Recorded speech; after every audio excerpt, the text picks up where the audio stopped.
in Surah Ghafir, Allah talks about Judgment Day. And not just any scene of Judgment Day.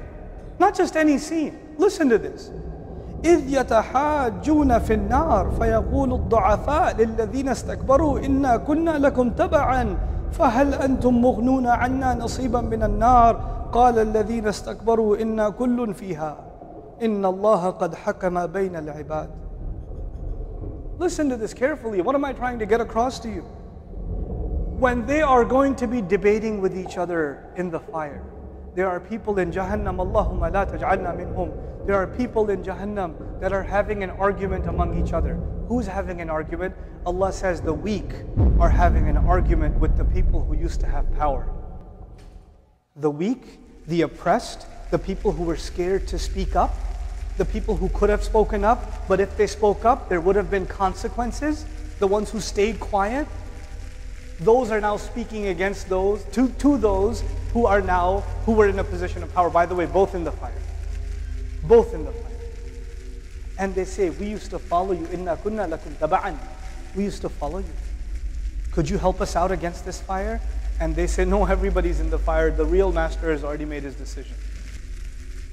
He's already made the decision. Even those kuffar say, now the Rabb has already قَدْ حَكَمَ بَيْنَ الْعِبَادِ إِنَّ اللَّهَ قَدْ حَكَمَ بَيْنَ الْعِبَادِ. No doubt Allah has already made his decision between the slaves.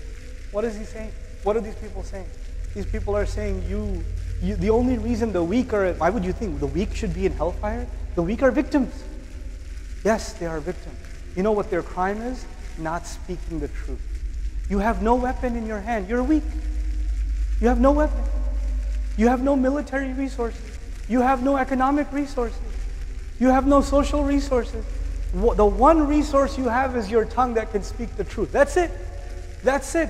And if you don't use that resource, then you are just as much a criminal. Because one believer standing up could have ended all the oppression. One believer speaking out. How many times do we think we see something wrong, we don't say something, I might lose my job. I shouldn't say something. This man stood up against the worst odds. What do we have? What are we afraid of? Losing a job? Or, my friend might get upset? Or what are people gonna say? Nobody's killing you, nobody's killing your children, and you and I are still spineless to speak the truth when it comes, when the time comes. We have to, where do we stand? Where's the integrity of the Muslim? They see something wrong and they don't speak out. What are we afraid of and what are we not afraid of?